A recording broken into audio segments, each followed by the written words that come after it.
Attack on Titan, a manga series written and drawn by Hajime Isayama, a story that continues to captivate millions, and whose anime adaptation has already done history inside and outside the community. A story about death and sacrifice, about the meaning of life and freedom, and its subjugation through power.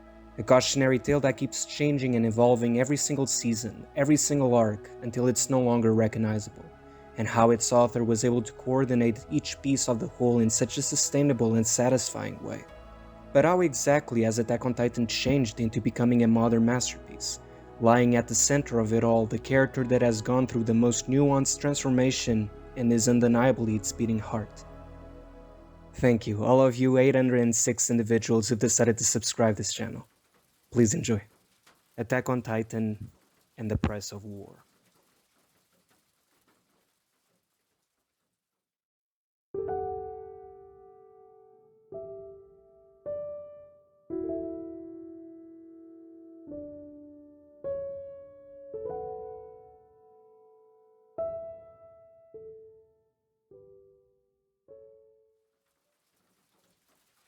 So, I'll be talking about this subject matter with two special guests. Simple Weep, as usual. Hello, and first of all, congratulations about the 800 subscribers, and hello, I guess.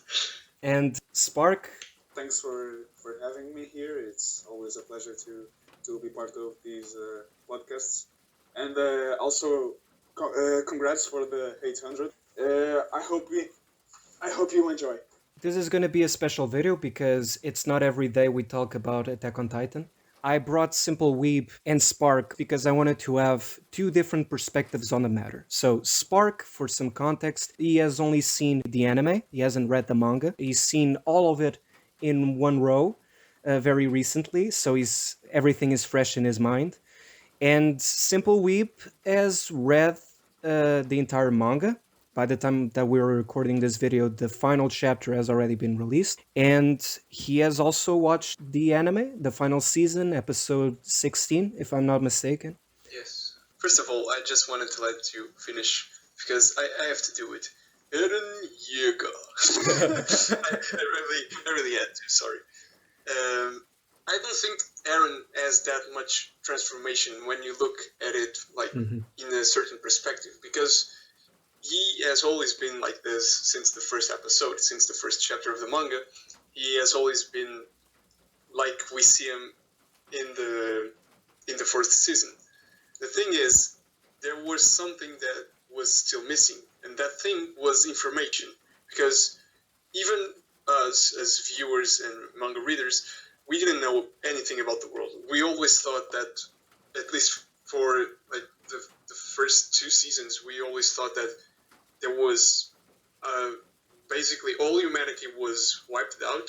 There was no one alive, only that the people that lived in the walls, and the people that lived in the walls were oppressed by the Titans. They had to kill the Titans, and then we discovered that actually the Titans are people, and that actually the Titans are people from the same race as the people that live in the walls, and they're sent by people that are not from the walls and that are in war with the people from the walls. And we discovered that there's many races and there's way more life than we knew and we thought there was.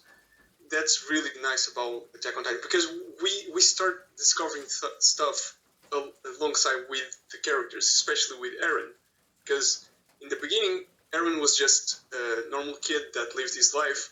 He really loved his parents, and he starts growing, and then the attack on his hometown happens, and he starts creating a huge hate for the Titans. But even before the attack, he always felt trapped inside the walls, because he was not free, and that's the main thing about Eren's character.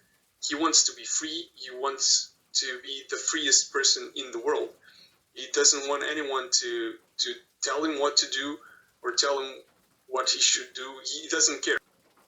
We see all that transformation, but throughout the series, but everything was there from the beginning.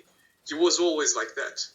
He just didn't have the reasons to act the way he did now in the fourth season. Exactly. Because in the fourth season, I see it like an explosion of feelings and things that he kept in himself. And he just blew up and decided to go with this crazy plan of killing a lot of people, a lot of Marlians. And in my opinion, this transformation is not quite a transformation, but a revelation, I would say. Because Eren was always like this from the beginning. He was always the guy that decided to move forward. That also goes very well with his Titan. His Titan is the Jack Titan that always moves forward. So Exactly. it makes perfect sense for Eren to do the things he's doing now. And what he's going to do in the future will still make sense.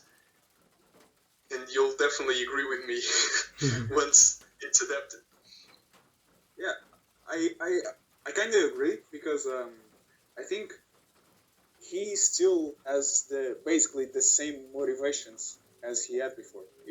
That, like Simple We've said, like he wants to be free. He wants to kill all the Titans. But now the difference is he knows the truth. He knows the real nature of of the enemies. He knows who are the enemies. But now I think we see like an explosion of anger in season 4 because like the enemies are not only inside the walls; they are outside the walls, and like you said, like you saw in the end of the season 3, he wants to kill all the enemies because he thinks that if he kills everyone, he will be free, and he will do it no matter what. No matter if it doesn't matter if it is right or wrong, what he does.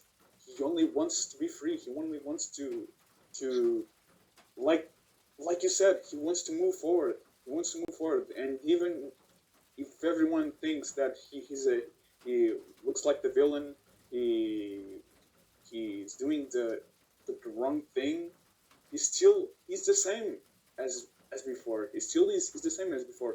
Maybe his personality may have changed a bit. Maybe, by the way, I'm only an anime watcher. I only watch the anime, so there's still stuff that I don't know.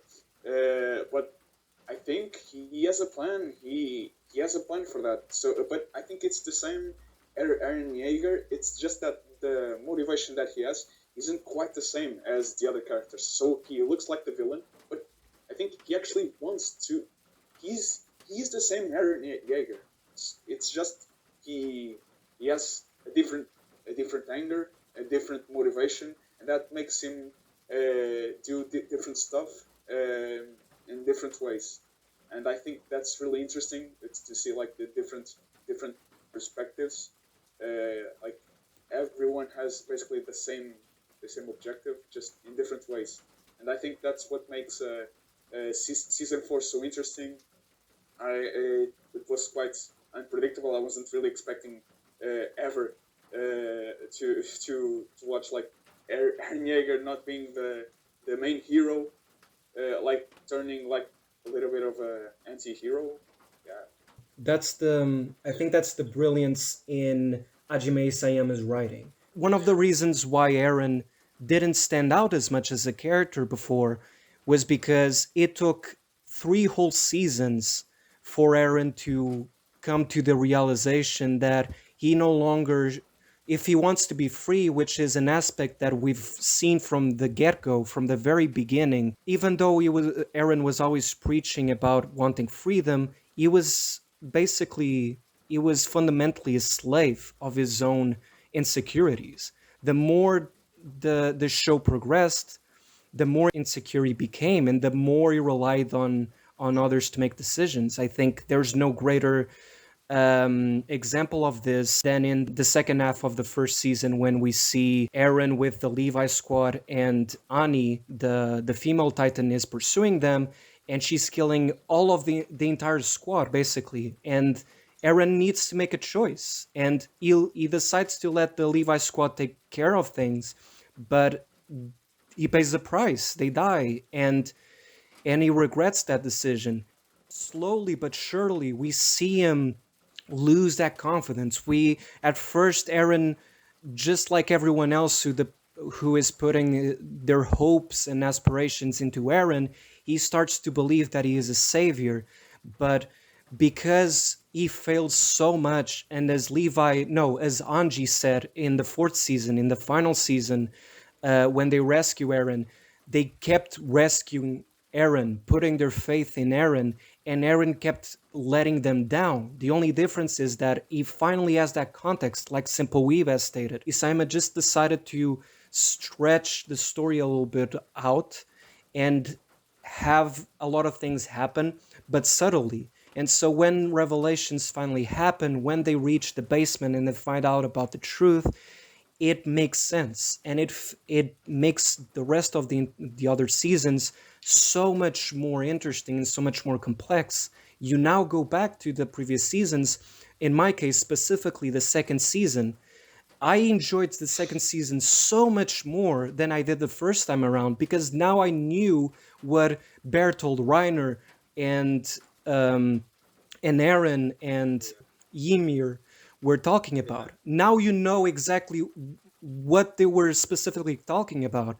Before, you didn't have context, so you had no idea why exactly they were struggling. That's why characters such as Reiner and Bertold became so much more interesting in this final season, because now you know exactly their backstory, you know their struggles, and so you can understand so much more where they're coming from.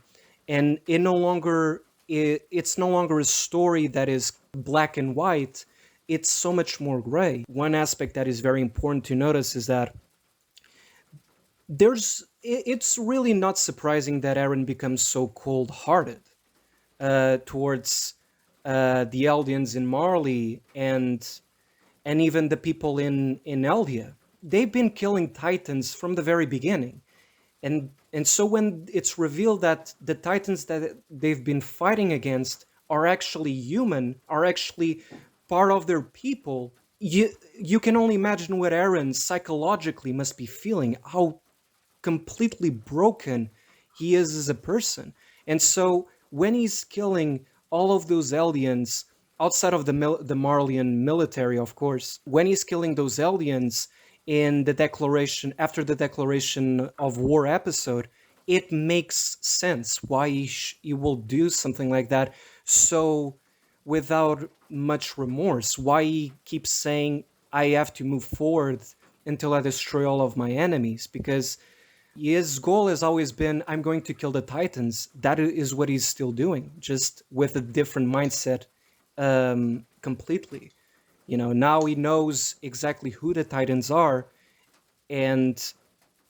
but at the same time, it's not surprising that he will kill them so easily. Similar to Levi, when he has to kill his comrades when Zeke unleashes the Titan fluid.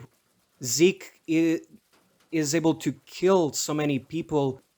I'm not saying that he doesn't have remorse, but he is able to kill them easily because, well, if the plan is to eradicate all of Eldians, to basically commit genocide, then, well, the sacrifices don't matter. Nothing matters that they do until all of Eldia is wiped out from the rest of the world. There's one, I think there's three scenes that are really, really, really a turning point in the series. Like, you have amazing scenes, don't get me wrong, like Of course, yeah. Levi fighting the Beast Titan. That shouldn't even be called a fight because he completely destroyed them. But yeah, you have amazing scenes like that, amazing fighting scenes. But I think there are three scenes that could be considered a turning point in the story itself, and that is when obviously Eren finds the basement and goes in the basement, because that's when we learn what the whole world really is. The declaration of war, and this is one of my this one I'm going to talk about is one of my favorite scenes. It's when the troops, the scouts finally reach the beach. We all know that Armin's dream was always to see the ocean. Armin always wanted to see the world, and he always talked about the ocean. And Eren always talked about the ocean too. They really wanted to see the ocean and enjoy the ocean, see the things they would never be able to see because of the walls. And when Eren finally reaches the beach, he doesn't care about the ocean. He sees further than the ocean. He looks at the ocean and says, so there is where my enemy's at. So that those people on the other side of the ocean are the people I have to kill. That's a huge, in my opinion, a huge turning point for Eren. That's when his whole mentality changed, and obviously it's connected exactly with the basement. So it's amazing how these three scenes that are probably the three best scenes from the whole anime, in my opinion, are also the three very connected to each other. Because if Eren didn't know about the basement, he would never went to the basement. He will never have that turning point of those are my enemies. The guys on the other side of the ocean are the people I have to kill. And obviously, the declaration of war would never happen. And these three scenes, in my opinion, are probably the best scenes from the whole anime. I agree. Because it's such a turning point to see like the fact that the kid Eren that always wanted to see the ocean and feel out the ocean, and we see the contrast between the troops and Eren. All of the scouts are super happy to finally be able to feel and see things they've never seen in their lives. They're feeling the sand, they're feeling the cold water, they're having fun, probably for the first time in their lives, because let's be honest, like their lives in the walls were miserable. They were always afraid of the Titans. They were always afraid of all of this stuff. Especially for Levi, because Levi he had to grow up in the underground, so he never saw the outside world. I mean, for him to find out about the sea, no wonder he's like, Anji, step away from the water, you don't know if it's toxic or anything like that. Of course, it's such a beautiful scene. And especially because they were taught to be afraid of the unknown because of the king's curse, because the king, the royal family, knew the truth about the world, but they didn't wanted people to know the truth. So they always taught everyone with fear. Don't go outside the walls. The walls are dangerous. Everything about the walls is sacred. They even create a religion about the walls so they could preserve that mindset, so they could be there just living in peace forever. But that peace was never assured because, well, they were invaded by Marleyan soldiers. And those soldiers were Bertolt, Reiner, and Annie. And we even know there was a fourth soldier that died. Yeah, that died because of Ymir. Because of Ymir.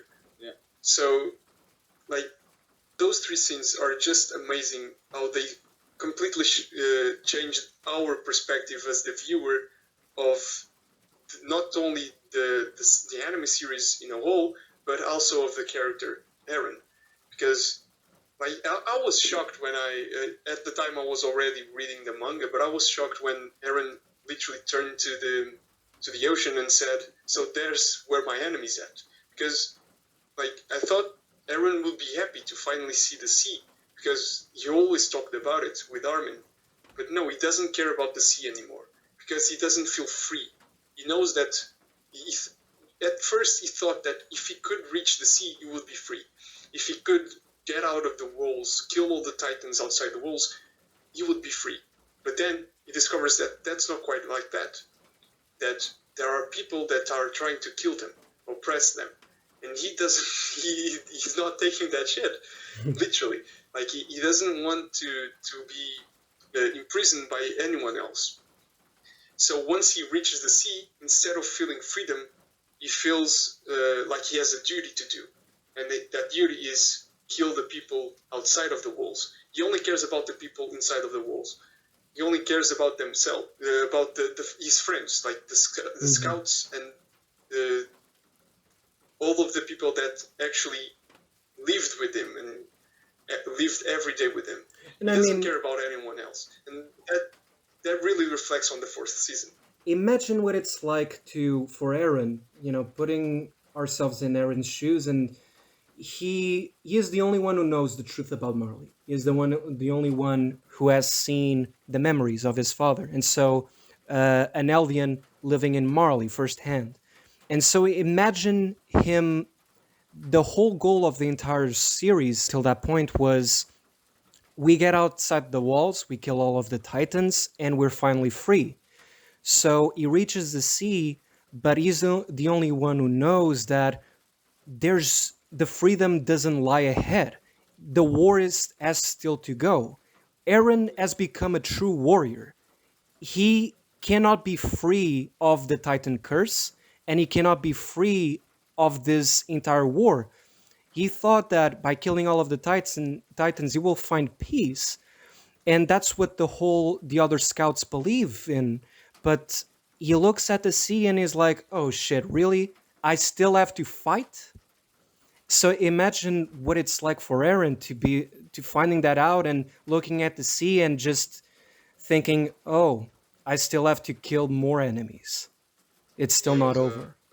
I think that's why Eren and Reiner are two of the best characters of the whole series. Yeah. Because they're really, really alike in that point of view.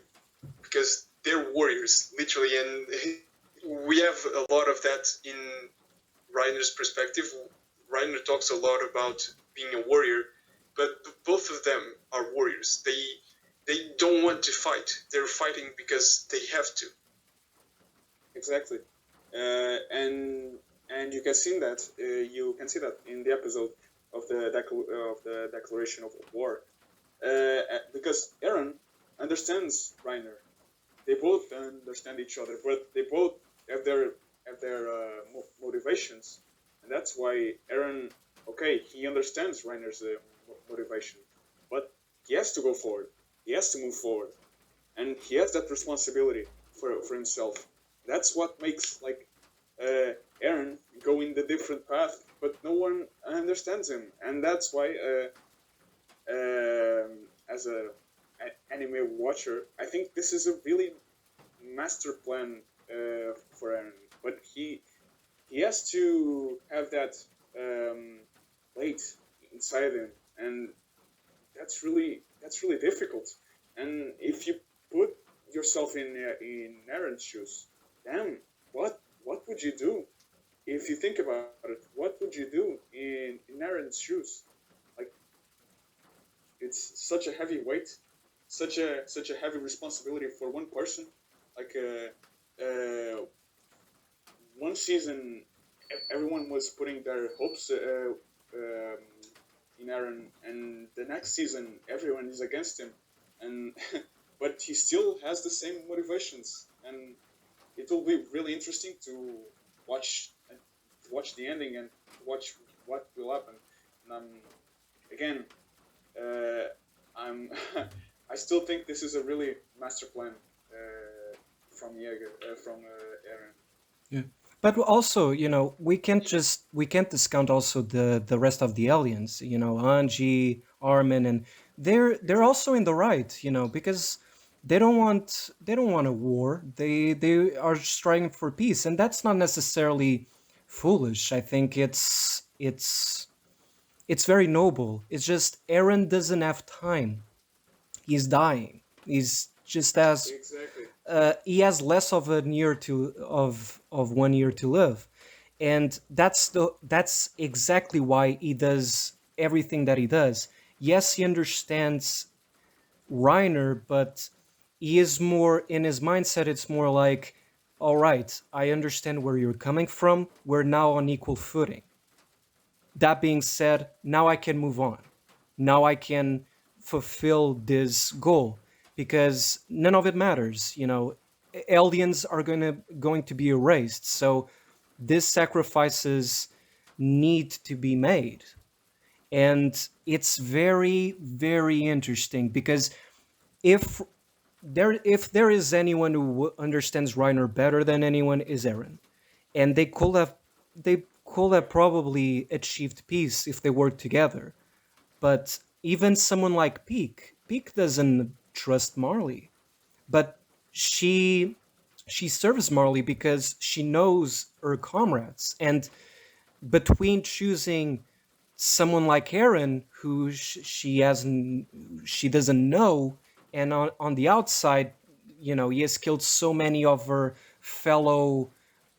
They were like family, right? The Eldians living with them were like family. They were a community, and so it's very interesting because yes, they could have achieved peace. They've all could have understood each other, and that's why it's so much more heartbreaking now with the final season, because you get all of the different perspectives. There are no bad guys, there are no good guys. You're rooting for everyone because everyone has their own very human reasons for doing what they're doing, and they could achieve if they just talked, they just had more time. They probably could change things. If all of the Eldians stood together, probably. But in Eren's mindset, he's like, he cannot wait. He needs to see this through. The same thing with Zeke. He doesn't have time. And the two of them know better than anyone what it's like for Eldians being through in Marley's thumb, really. And I also wanted to add one thing that Simple Wee was talking about, the scene in the sea. One of the things that I find so brilliant and I find absolutely necessary, the time skip, because I remember Spark being confused about the time skip when he was watching the final season for the first time, and that time skip was 100% necessary. The way that it was presented, because I find it so interesting that after the final episode in the third season, where Eren proclaims that he needs to kill all of the enemies beyond the sea, the very next episode in the final season, basically the next episode, is the perspective of the Eldians in Marley. Yeah, the enemies. Yeah, They're not enemies. They're not, because when we yeah, hear Eren, because we are in on his side, we're still on his side, and he still hasn't committed those atrocities. Where we view those enemies, just like I think it was Simple Weebu stated that that Eren is thinking about his own people. Obviously, she's thinking mostly about the Eldians that he knows, which is why we care so much about Sasha, and there's so many haters of Gabi, because we grew up with these characters. And so when Eren says that in on the beach, we we assume that those enemies are exactly like the people from Grisha's flashbacks, but they're not. The next episode humanizes those same people. The Peak, Porco, they're not the devils that we've been presented for so long. Zeke, poor Zeke, man. Zeke, just, yeah, you understand why he's doing. Of course, I'm not saying that what he's doing is right, just like what Eren is doing is right, but you understand them and you don't see them black and white. And that's why I think the first episode of the final season and the type skip was so important to be done the way it was, instead of having those episodes where we go back and we see Eren preparing to go to the island. We see those flashbacks with Sasha and the crew. Because if we had that before as the first episodes, that contrast wouldn't be the same. We wouldn't feel the same way. But because we got to the next episode after the beach, the sea scene was the Marlians, the perspective on the Marlians, on of the Eldians in Marley, and showing that not every Marlian as well is bad. We have their commander, and we have the two guards from the Eldian district that got killed by Sasha, as Gabi was watching. And that moment, a moment like that when they're killed, wouldn't have the same effect if we didn't have those episodes firstly to explore. And just one more thing. If you noticed, when Gabi spent some time with the with the Eldians and in the Paradise Land, like you can see that she notices that Mm-hmm. they are not devils. They are not devils. They have their noble motivations, but they are not devils. They are just people like us. They just have they have their motivations, and they are defending uh, what what is right to them, and it's really interesting because people start to notice like they are not bad people, like the people in Marley, they are not bad people. The people in the Eldians are not bad people. They like it's like you said, like it's so unfortunate that they can't understand each other, that they can't just find a way to have peace between each other and just put an end to this war and have the really deserved peace, because they are not devils. No one's devil. And that's why you have to think about it. Okay, who do I support? Do I support? Do I even support anyone, or do I support everyone? That's a really good question, and I'll be honest. I still don't know who to support. I still don't know who to support because everyone has their motives, and that's the best thing in this anime. I completely agree. I think the thing about Attack on Titan is there's no good or bad. There's only a cycle of 8 that cannot be stopped. Exactly. Just look at an episode like the one that focuses on Sasha in the second season. It's an episode that seemed very relevant. And now we look at that episode, and I remember when I was watching the second season, I loved that episode. I thought it was great because it focused on the side characters. It focused on Sasha. It gave us more dimension to a character like Sasha. But now with the final season, in hindsight, it wasn't just to flesh a little bit more Sasha, like you will probably see in other shows where we get to spend more time with certain characters, but it's not necessarily to enhance the plot. It's more to give more layers and dimensions to the characters. But now that episode is one of the most important episodes in the whole show.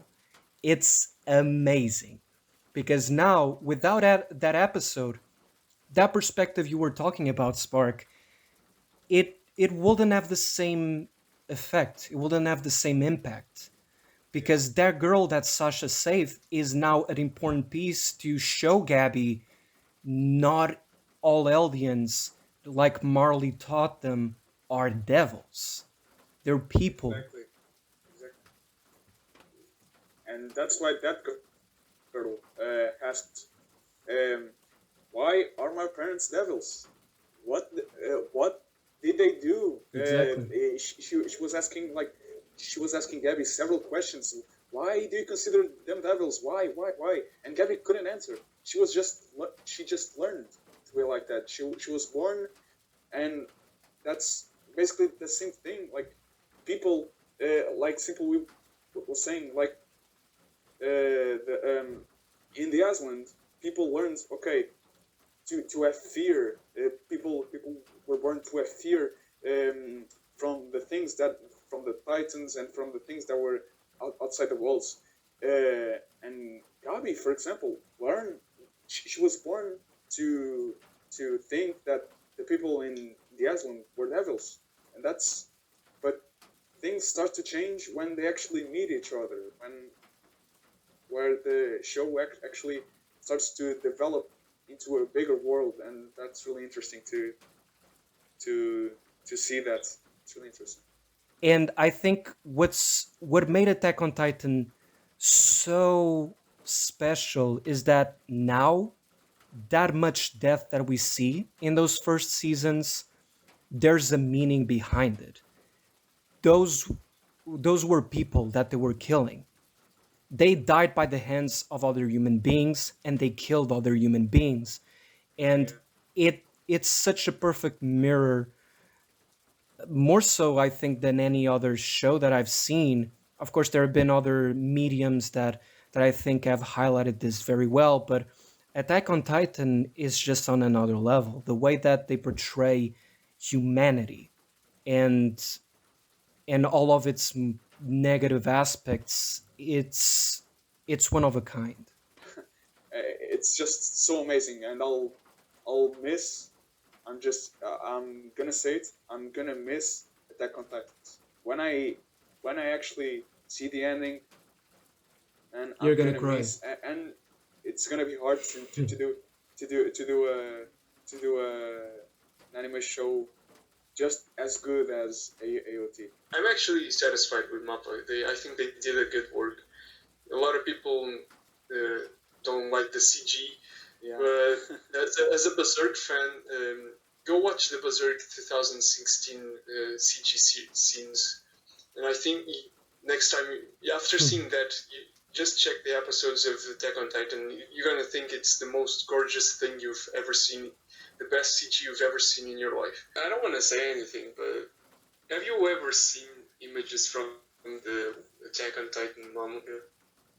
I like Isayama. He does a really good job in storytelling, but his drawings, like, he draws better than me, don't get me wrong, but his drawing are kind of shit.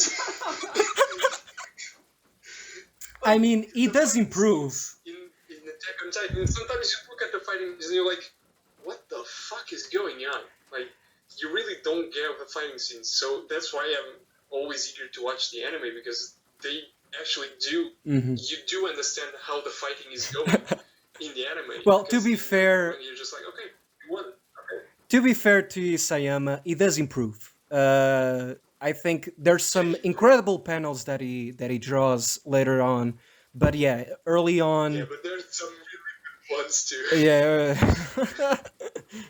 Especially certain characters, the way they look. I think Map improved so much with certain characters, background characters specifically. And also, what surprised me so much is that the Studio Pierrot, when they adapted Tokyo Ghoul, specifically part two of Re, they had the staff had the same struggle. You know, they only had 12 episodes to adapt a big chunk of the story.